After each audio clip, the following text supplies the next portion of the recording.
Around the World in 80 Days by Jules Verne, Chapter 36, in which Phileas Fogg's name is once more at a premium on change. It is time to relate what a change took place in English public opinion when it transpired that the real bank robber, a certain James Strand, had been arrested on the 17th day of December at Edinburgh. 3 days before, Phileas Fogg had been a criminal who was being desperately followed up by the police. Now he was an honorable gentleman, mathematically pursuing his eccentric journey round the world. The papers resumed the discussion about the wager. All those who had laid bets for or against him revived their interest, as if by magic. The Phileas Fogg bonds again became negotiable, and many new wagers were made. Phileas Fogg's name was once more at a premium on change. His 5 friends of the Reform Club passed these 3 days in a state of feverish suspense. Would Phileas Fogg, whom they had forgotten, reappear before their eyes? Where was he at this moment? The 17th of December, the day of James Strand's arrest, was the 76th since Phileas Fogg's departure, and no news of him had been received. Was he dead? Had he abandoned the effort, or was he continuing his journey along the route agreed upon? And would he appear on Saturday, the 21st of December, at 9:15 in the evening, on the threshold of the Reform Club saloon?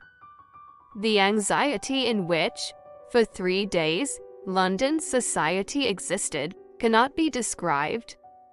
Telegrams were sent to America and Asia for news of Phileas Fogg. Messengers were dispatched to the house in Savile Row morning and evening. No news. The police were ignorant what had become of a detective, Fix, who had so unfortunately followed up a false scent. Bets increased, nevertheless, in number and value.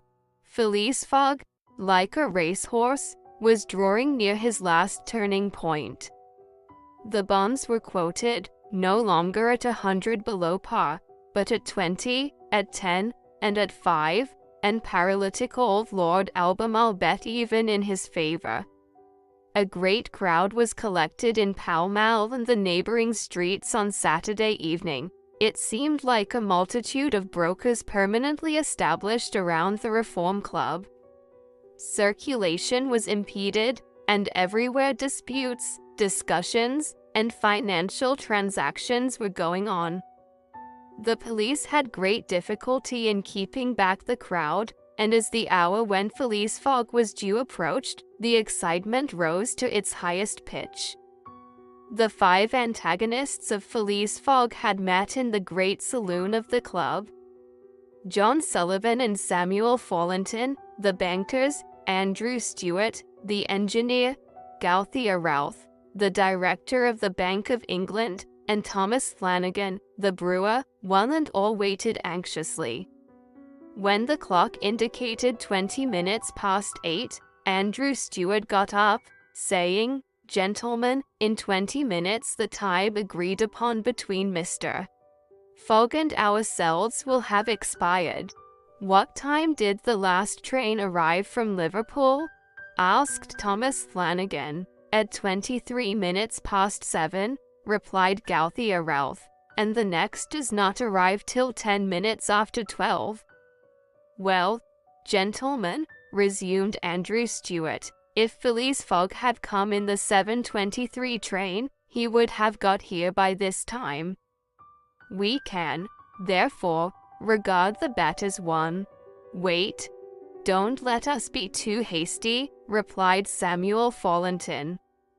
"You know that Mr. Fogg is very eccentric. His punctuality is well known. He never arrives too soon or too late, and I should not be surprised if he appeared before us at the last minute." "Why," said Andrew Stewart nervously, "if I should see him, I should not believe it was he."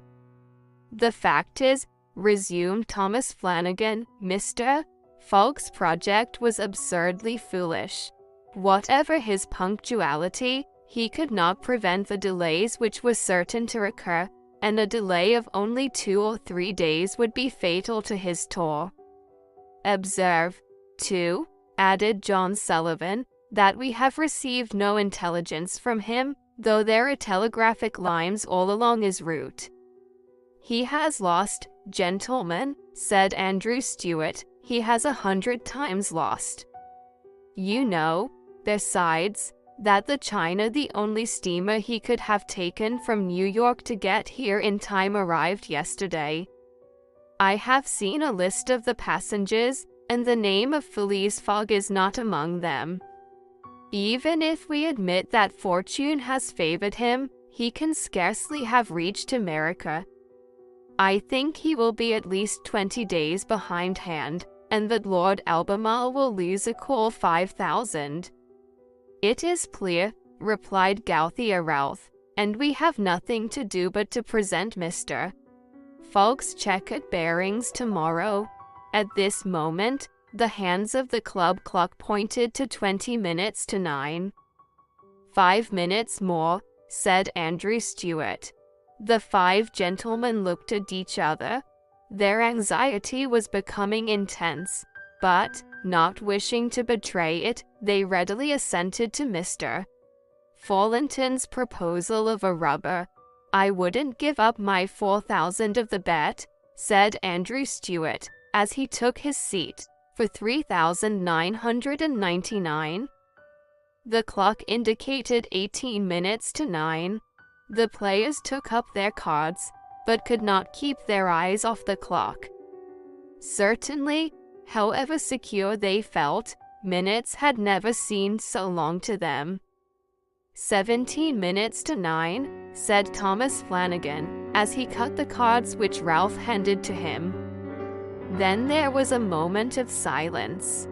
The great saloon was perfectly quiet, but the murmurs of the crowd outside were heard, with now and then a shrill cry. The pendulum beat the seconds, which each player eagerly counted, as he listened, with mathematical regularity. 16 minutes to 9, said John Sullivan, in a voice which betrayed his emotion. 1 minute more, and the wager would be won. Andrew Stuart and his partners suspended the game. They left their cards, and counted the seconds. At the 40th second, nothing. At the 50th, still nothing. At the 55th, a loud cry was heard in the street, followed by applause, hurrahs, and some fierce growls. The players rose from their seats. At the 57th second, the door of the saloon opened, and the pendulum had not beat the 60th second when Phileas Fogg appeared, followed by an excited crowd who had forced their way through the club doors, and in his calm voice, said, "Here I am, gentlemen."